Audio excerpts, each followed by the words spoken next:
In a previous video, we talked about the components of a hemocytometer and what it's used for.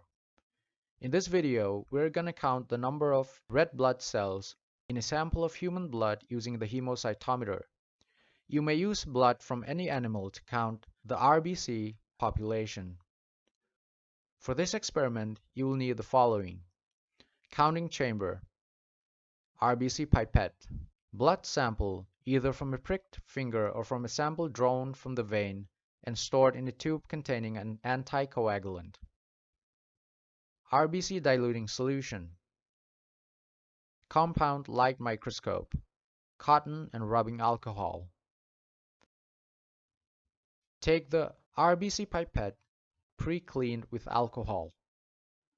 Draw the blood sample till the 0.5 mark using your mouth or a syringe, while taking care to avoid any air bubbles from entering the pipette. This step requires a bit of patience and practice. If you happen to suck the blood beyond 0.5 mark, you can either use a clean filter paper to carefully blot out excess blood from the pipette tip, or carefully blow out excess blood using a syringe until it reaches down to the 0.5 mark. Once that's done, carefully clean the excess blood sticking to the outer sides of the tip of the pipette using a cotton soaked in alcohol.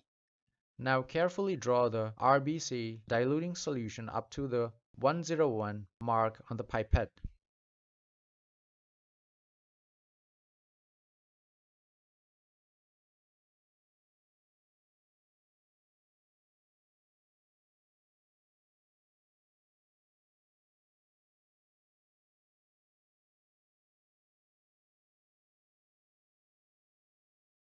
Hold the pipette in a horizontal position and rotate the pipette several times in such a way that the tiny bead inside the bulb of the pipette mixes the blood and the diluting solutions thoroughly.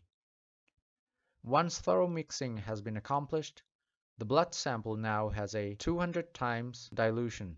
Once this is done, prepare the counting chamber for sample loading. Take the counting chamber and the cover slip, both pre-cleaned with alcohol. Carefully position the cover glass on top of the support platforms located on both sides of the counting chamber platforms. Discard the first few drops from the RBC pipette.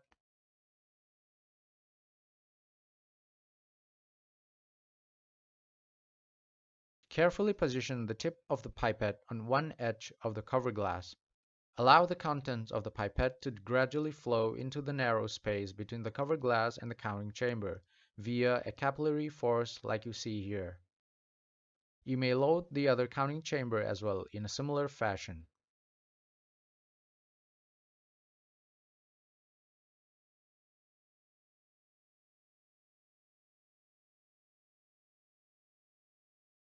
Once you're done loading the chambers, keep aside the counting chamber for a few minutes to allow the RBCs to settle. The slide is now ready for microscopic observation. First, locate the small square at the center of the counting grid under low power of the microscope.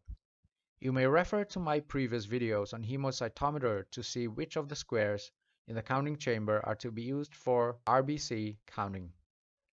You may also need to adjust the light intensity of the microscope in order to visualize the fine lines in the counting grid. Once you've located the RBC counting squares, switch to 10x then to 40x objective to begin the counting. Locate the 1st, 5th, 13th, 21st, and 25th smaller squares in the RBC grid. Applying the margin rule or L rule of cell counting, count the RBCs lying inside of these squares and those lying on the borders of the lower and left side of each square. Do not count those cells lying on the borders of the upper and right sides of the squares. This is how RBCs will appear on the counting grids under 10x. And here's RBCs under 40x as seen in one of the 5 smaller squares to be used for RBC counting. Remember the margin rule and count the cells in each square accordingly. Once you've counted the number of cells in the 5 smaller squares, aka the 80 smallest squares, all you have to do is to just add them up and multiply the sum by a factor of 10,000.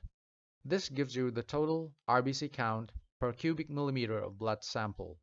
Or if you want to do the math, you can use this formula to come up with the number of RBCs in 1 cubic millimeter of the blood sample. RBC count equals the number of cells counted into dilution factor into depth factor divided by area counted. We know that dilution of the blood sample is 1 in 200, so dilution factor is 200. Depth or height of the blood film is 1/10 of a millimeter. Therefore, depth factor is 10. Area counted is 80 by 400 smallest squares, which equals 1/5 of a square millimeter. Assuming that the number of cells counted is n, and using the above known data, the total RBC count per cubic millimeter of blood equals n into 200 into 10 divided by 1/5, which equals n into 10,000. Normal RBC count for adult men and women is as follows. In men, it's 4.7 to 6.1 million cells per cubic millimeter. In women, it's 4.2 to 5.4 million cells per cubic millimeter. A low RBC count, also called erythropenia, could indicate anemia, vitamin B deficiency, internal bleeding, kidney diseases, malnutrition, etc. A high RBC count, also called polycythemia, could be caused by smoking, congenital heart diseases, dehydration, hypoxia, and certain lung diseases, etc. For counting of total platelet cells in a cubic millimeter of blood, the same procedure and formula applies as in RBC counting. The only difference is that the diluting solution to be used in case of platelet count is a 1% solution of ammonium oxalate prepared by dissolving 1 gram of ammonium oxalate in 100 ml of distilled water. If platelet count is extremely low, use the WBC pipette and follow the procedure and formula for a WBC count using 1% ammonium oxalate as diluting solution. A normal platelet count ranges from 140,000 to 450,000 cells per cubic millimeter. A low platelet count, also known as thrombocytopenia, may be caused by leukemia and certain other cancers, certain types of anemia, certain viral infections, certain respiratory disorders, radio and chemotherapy, sepsis, certain autoimmune disorders, certain medications and drugs, exposure to toxic substances, alcoholism, cirrhosis, iron and folate deficiency, vitamin B12 deficiency, etc. A high platelet count, also known as thrombocytosis, may be caused by bleeding, cancer, certain infections, iron deficiency, removal of spleen, certain types of anemia, certain inflammatory diseases, surgery, etc.